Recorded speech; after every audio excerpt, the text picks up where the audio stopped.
વિધાનસભાના ચોમાસુ સત્રનો આજે અંતિમ દિવસ। કૃષિ મંત્રી રાઘવજી પટેલ કરશે મહત્વની જાહેરાત, તો કારખાના સુધારા સહિતના 3 વિધેયક થશે રજૂ।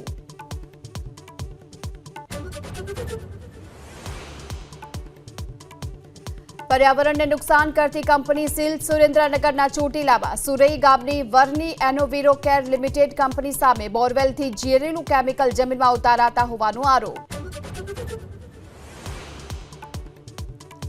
ખેડા જિલ્લા સહકારી દૂધ ઉત્પાદક સંઘના નિયામક મંડળની આજે ચૂંટણી। 8 વિભાગ અને 1 વ્યક્તિગત બેઠક માટે મતદાન, તો 12 સપ્ટેમ્બરે મતગણતરી।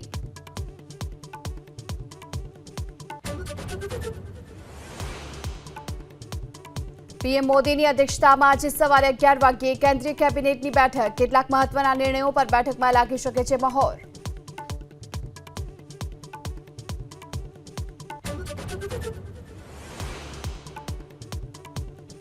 કારોબારી સપ્તાહના ત્રીજા દિવસે ઉછાળા સાથે ખુલ્યું ભારતીય શેર માર્કેટ। સેન્સેક્સમાં 330 પોઈન્ટનો ઉછાળો, તો 100 પોઈન્ટના ઉછાળા સાથે નિફ્ટી 24,965 પર।